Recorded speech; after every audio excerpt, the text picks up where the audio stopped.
Hello, the internet. My name is Meric Moir. My pronouns are he, him. And before we get started, I just wanted to say thank you to Modiphius Entertainment for commissioning this show and making the whole thing possible.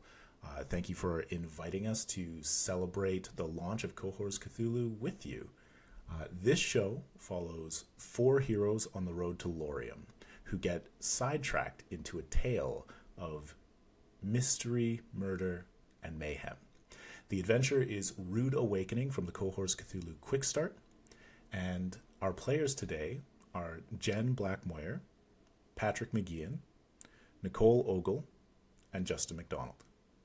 Welcome to Falcones Fortunae.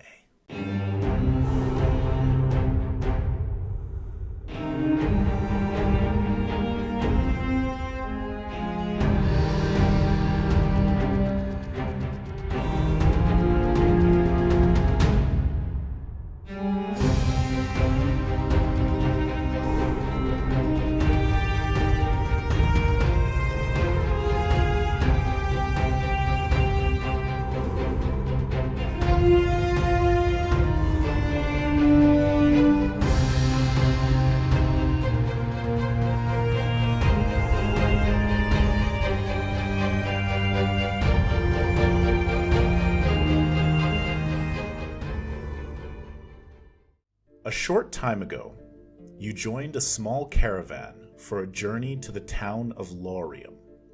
Having heard these frontier roads to be perilous and seeing the benefit of mutual protection. Other than your group, the caravan included 2 wagons laden with an assortment of tradable provisions owned by a trio of merchants, each escorted by hired guards. The caravan was led by a Roman named Caius Vagenius Velas, who took on the role of caravan master. After a damp morning with a light rain, the spring day had warmed up and become an almost enjoyable afternoon as you traveled along the rutted road until, on entering a denser stretch of woods, everything around you became a frenzied tumult. There had been no warning of an imminent attack, no shouted demands by what you had assumed must be bandits, just incoherent screams and roars as the caravan was beset. A dozen enraged people spilled from the shadows, weapons in hand, their eyes wild and bloodshot as they lashed out at anyone they could reach. The drivers of the 2 wagons were pulled down and brutally clubbed, even as the few mercenaries protecting the merchants drew their weapons and joined the melee. It was settled in a quick flurry of hacking blows, grunts of pain, and bodies falling to the muddied soil. You are among the few survivors. You can hear hasty footfalls as most of the surviving attackers flee between the trees as suddenly as they first arrived. You and the other survivors are scattered in a disarray across a wide area around the wagons, both of which have been damaged in the fight, with wheels shattered. The mules that had pulled them are either slain or have run off in panic, leaving their burdens behind. The bodies of many of your former traveling companions and several of the attackers are bleeding out on the ground everywhere you look. You did not have time to take concerted action during the battle. Each of you responded according to your instincts and nature, some of you drawing weapons to fight, others seeking cover or trying to withdraw to relative safety. Several of you suffered minor scrapes and bruises in the clash. As you take stock, you realize that one desperate melee is still underway. Caius, the caravan master, is locked in a deadly clinch with a burly man in a stained tunic. A bloodied short blade is in the attacker's right hand, which Caius has seized to try and keep the weapon away from himself. You can see a deep rent in the caravan master's side, his tunic now sopped with an alarming amount of blood. He has already been stabbed at least once, and his strength is waning. So, who? First of all, let's get a little bit of a scene about how each of you has reacted to this battle, and while we're sort of figuring that out, let's get a description of each of the characters. Me. All right, Patrick. Based on silence. I probably would have scampered up top of the wagon if that's a vantage point that I could get, so that I can fire arrows into the throng of attackers. Absolutely. I am playing Arnulf, which means eagle wolf in Old Germanic. Wolf. He is a tall, lanky fellow with a sort of straw blonde hair, sort of an unkempt beard, but it's not gross. He's not dirty. He's not like a vagabond. He just doesn't see fit to trim it or braid it. His hair, though, is braided back on his tightly on his head to keep it out of his eyes, and the sides of his scalp are shaved, with sort of runic tattoos along both sides in tribal designs. He's got a lot of the cool going on. He's really cool. Like, that's the thing you notice cool. about him. Like, when you see him, he's got like a smolder. Is he Legolas cool as he's like standing on top of the I've just now realized that he's what if Legolas and Aragorn had a baby? Is the character I made. I just realized. He's the ranger from the north, but also he's like a hot blonde guy. And something he's I didn't know I needed, but I do. Yeah. And he's pretty like dressed like a woodsman, leathers and colors of the natural forest. And he has a bow drawn, ready to fire into this burly man clinching with Caius. And for the battle beforehand, did you take part and shoot at the attackers? Oh yeah, 100%. Okay, then you definitely would have been rushed at one point, and you have the scrapes and bruises truth. I dislike that, because when you started this, I thought you were going to say, it's time for a fight, and I was going to immediately use one of my talents to not be allowed to be attacked. Unfortunately, everything happened too quickly. All right. Too quickly. Was that everything for you then, Patrick? It is. Oh, and then as the battle sort of wanes, a little peregrine falcon lands on my shoulder. Beautiful. Jen, should we go to you then? Yes, I am playing the sister of Arnulf. So, my name is Brunnhilde, and I am a mystic. So she's a mystic. Sorry, I'm personally not. Jen, are you confessing something for us right now, or?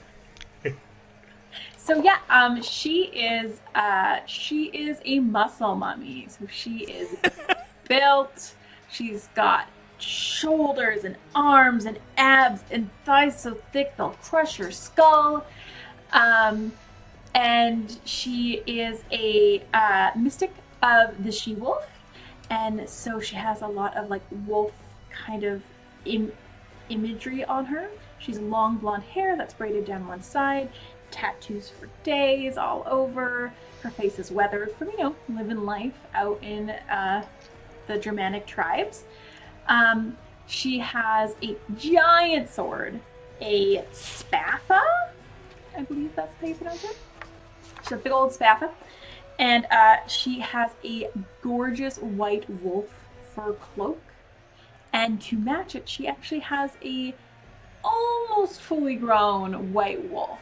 And yeah, she would have been fighting with her spatha, for sure. All right. Then also with the scrapes and bruises truth. Thanks. And you're set up just beside the wagon that Arnulf beside my brother. Perfect. All right. Where he goes high, I go low. Or Nicole. I'll go. So my character is Perdix Proetus, which means partridge, son of prince. And Perdix hails from Greece. He's a tall, strong man, muscular, but not as a fighter. He's got that CEO build. It's like a leadership build. It's not like a fighter's build, but he's got the time to maintain the physique. Yeah, he's got a PT. He's got a PT, but it's to look good at wine night, not necessarily. Of course. Yeah, not necessarily for anything else. But he goes to the Roman baths a lot. He's not the biggest fan of Romans. Not exactly happy to be here. But sorry. He's here by necessity, not necessarily choice. Though, I guess he is a subject of the Roman Empire, given the times that we're in. So he's here. It's about he's 280. Then certainly, Nicole, you can fact check that anytime. But yeah, Perdix, tall, well dressed, Egyptian cotton robe or toga with the accents of Tyrian purple. He has the very fine purple that I believe comes from crushed sea snails off the coast of Cyprus that give the Tyrian purple its luster. And you can't see it because he keeps it hidden, but he actually has the only Roman artifact that he allows to be a part of his outfit is a pugio, a short dagger that he acquired by nefarious means. Webster's dictionary defines nefarious as criminal or wicked. In Perdix's case, he frickin' stole it, man. Other than that, he's bald-headed, tan-skinned, well-moisturized, with a gray beard, and a scowling face that's intimidating and overbearing. And he's positioned himself behind the caravan. He's not cowardly, but he is concerned for his personal effects that are on the forward wagon there. He has some nice books there that he certainly doesn't want taken by brigands. So he's positioned himself defensively with his pugio behind his back, ready to strike.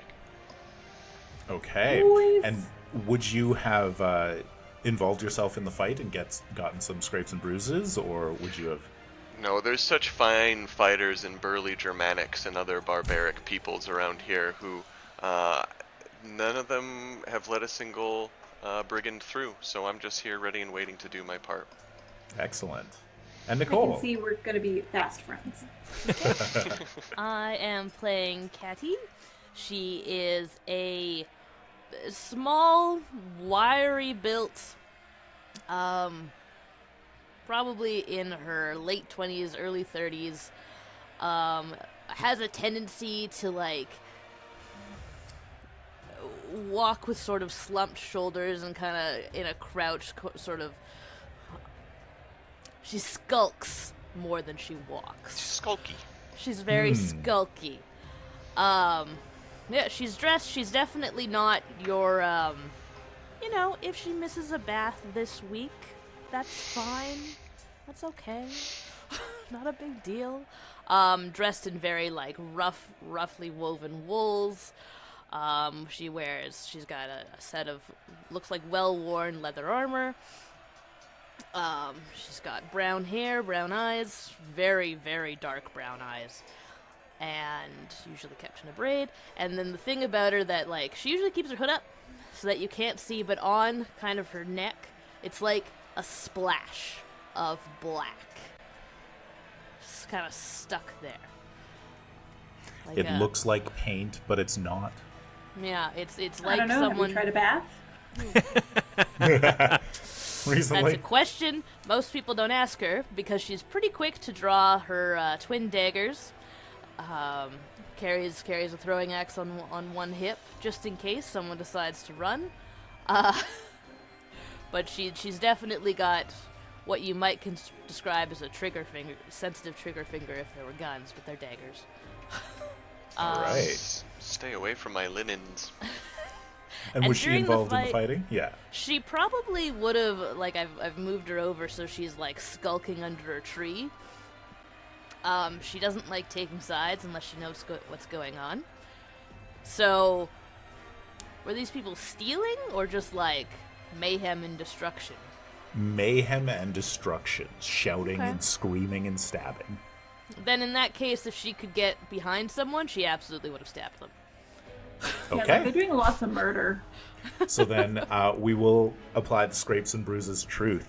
Now, as Caius and this robber have wrapped themselves in mortal combat, and the attacker has the bloody dagger charging towards this. we go into an action order. So who would like to take the first action?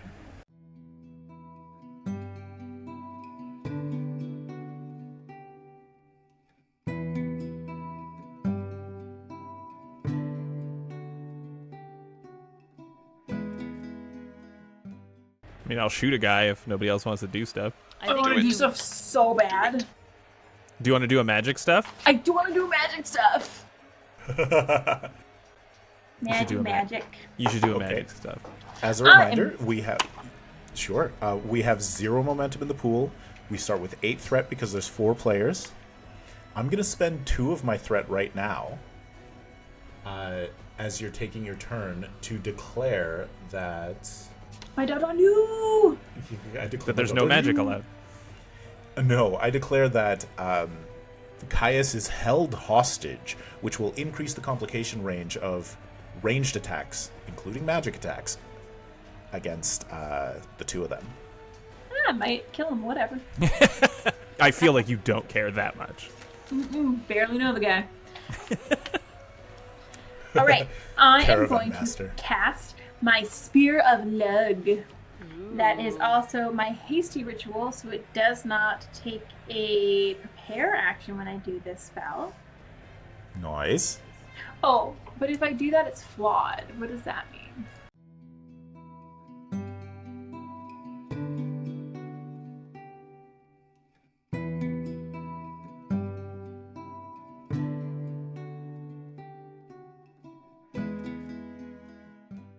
Woof. I'll just use the Is the prepare? It's like a bonus action with the prepare. It's a minor action, yeah. Yeah, it's a minor. you got it. So I'll just prepare. I don't want that. That sounds awful. Yeah, it's pretty awesome. So That's way worse. it'll be good if I need that minor action for something, right? Like in a Moving. clutch situation. Yeah, exactly. Yeah, if you got to move up and do it. Dying. Okay, so it For costs real. 5 squiggle faces, and it has drain and pierce 1. So, yeah, so first thing that you do is you roll against the difficulty. So you're going to do, as you're a researcher spellcaster, you're going to do your reason plus fighting with your war magic applying.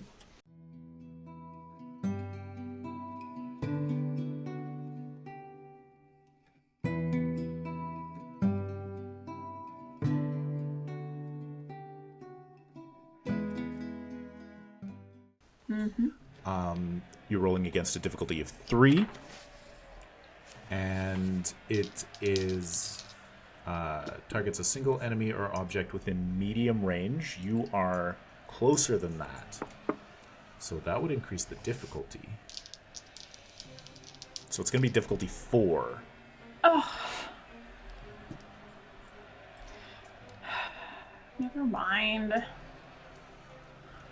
Did you want to use your other one? I think it's less No, it's also medium. difficult, but I think the That's- difficulty is lower. 2. Yeah, so it would only be difficulty 3 instead of 4. Okay.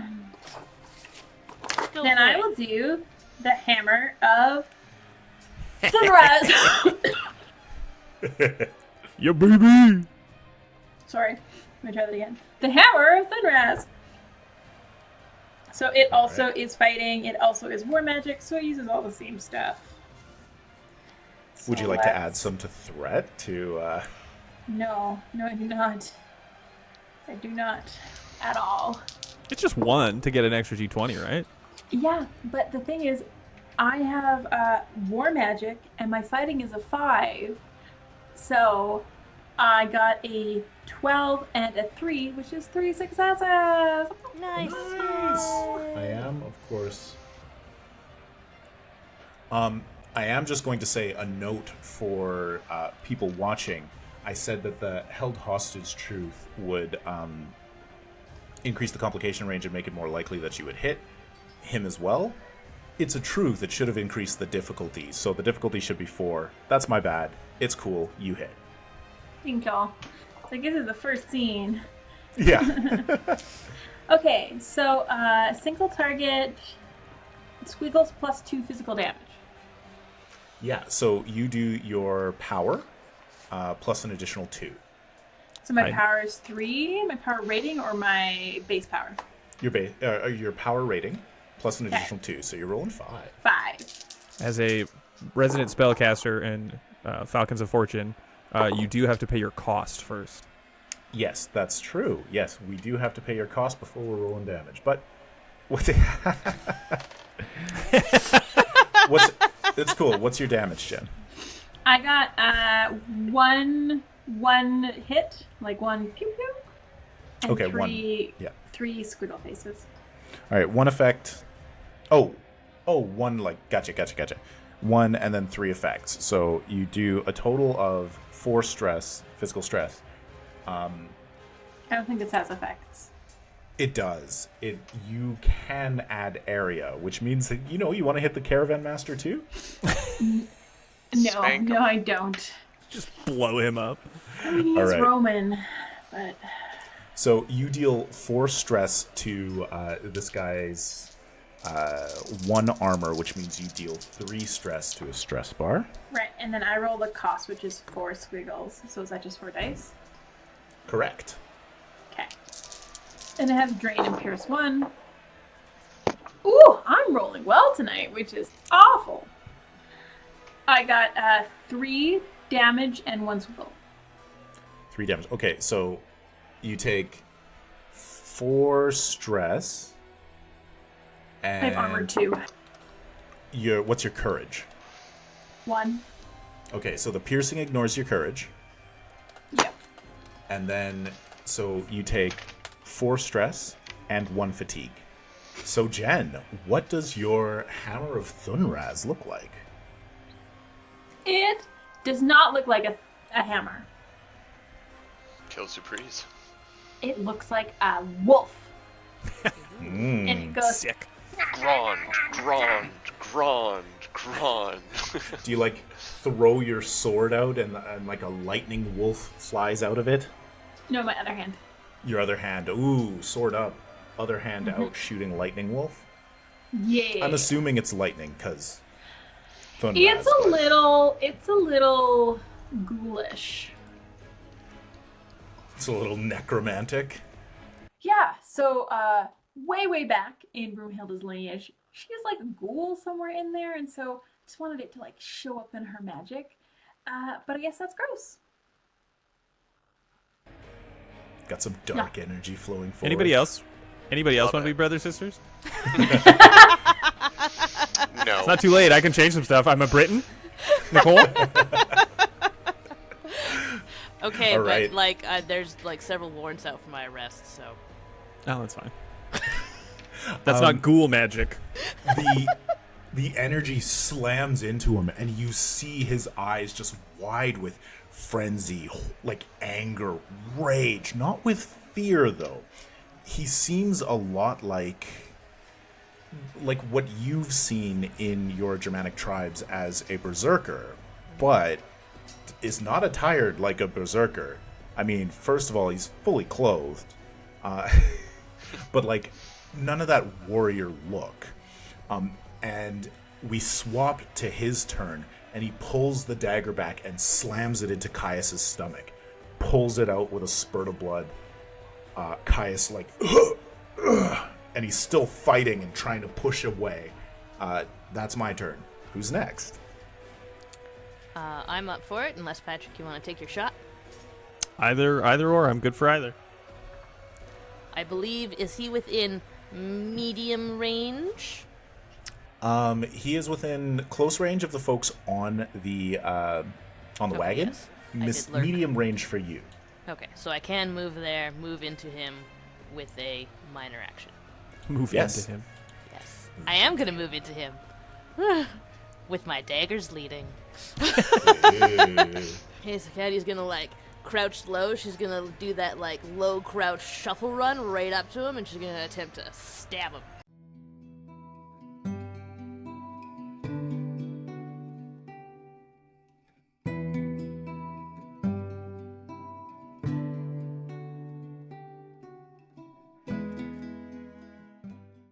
Right. So. And you may add 1 threat to your pool. Well, thank and you. I am going to apply the vicious trait to my daggers. Ooh. Nice. Just for funsies, or Wait, yeah, how do you get to just do for that? That is my hidden blade ability. Nice. Very cool. So, because it's new for Cohors Cthulhu, we'll also just quickly talk about reach and attacking. It doesn't apply in this particular case.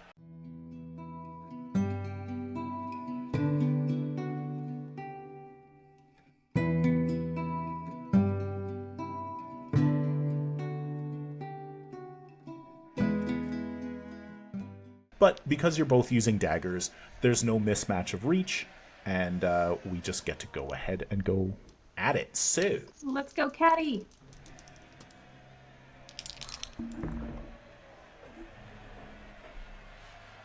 It is a complication. haha. And So a failure. I got. Ooh. So Yeah. I got You one guys success. did really well if we were playing D&D.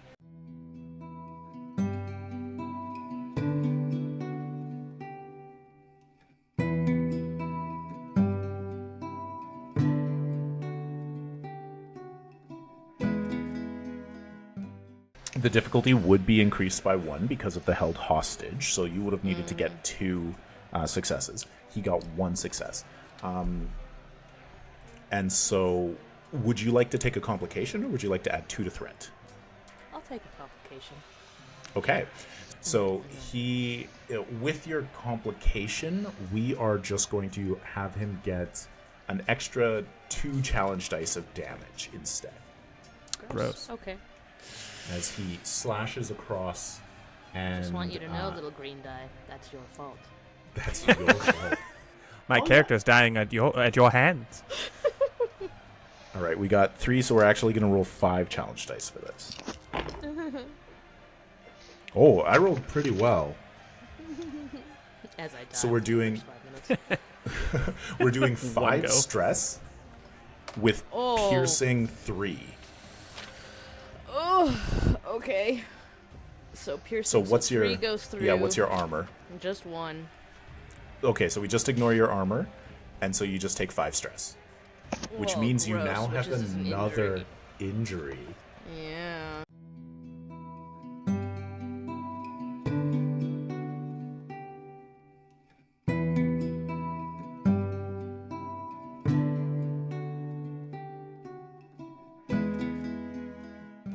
Yeah, and this one is going to be Dead. head gash. He slashes across the top of your head, cutting your hood a little bit, and blood starts to sheet down your face. That is going to make a cool scar, though. Cool. Cool. And then with his turn, he leans back once again with the like thoroughly bloody knife and stabs Caius, dropping him to the ground. And then he sort of stands looking wild-eyed at the remainder of you. Patrick or Justin? Why did he get 2 turns? He did damage with Nicole's attack. She failed, which means he got to attack back, and then it's actually his turn. Ruthless. Okay. Yeah. Yeah. I assume now that Caius has fallen, he is no longer hostage. Correct. Still alive? Oh, He's alive, He's, but the yeah. yeah, the truth of Okay. held hostage falls away. Okay. Meric, there is the option for spending momentum to take another minor action.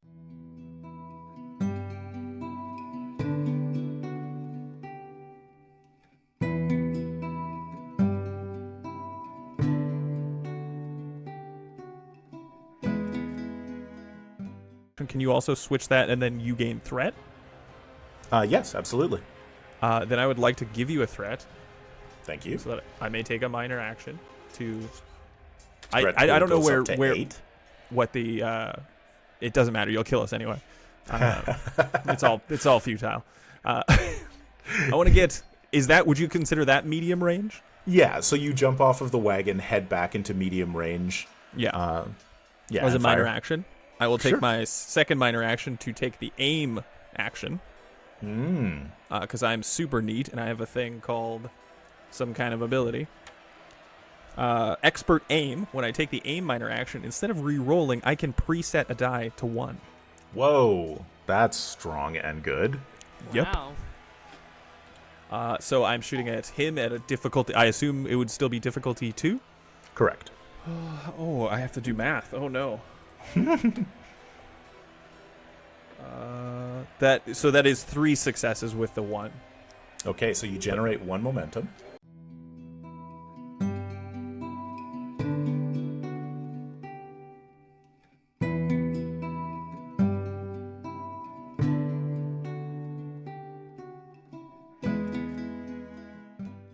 Beautiful and juicy news. Juicy fruit. It's gonna move ya. That's already been taken into Tastes so effect. good, it's gonna move Okay, right perfect. through ya. And that is 6 challenge dice worth of damage on this fella. Ooh, excellent. That is 5. 5 damage. 5 stress. All right, how do you want to do this? Straight through his scary eyeball. He's like, ah, ah, and he hits the ground, falling away. Falling away from me. Falling away from you. All right. And so the last of the combatants has fallen, and Caius, still a little, like, just clinging to life, spits up blood, and Caddy, who is the nearest, he catches your eye. Caddy's a healer, maybe. Do you lean down?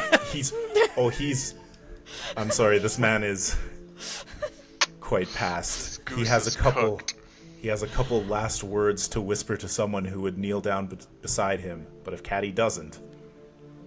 I'm gonna get down there, and admittedly, I'm going for his coin purse, but I'll listen while going for the coin purse. I like Caddy. Absolutely. Do you care if your party members notice it? The surviving members of this caravan? No. So, pretty covering your action by your body, you grab his purse, and he says, "Village of Lupford, get help." And he just points to the north as his hand falls.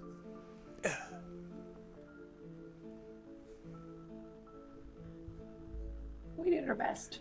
Our first episodes always end with somebody dying. That's 2 for 2. Meric, Yeah. that's your fault. You are. Don't say it like it's a crazy thing. You do this. We can just hang out and play you dice did kill games. them. That is the thing you did.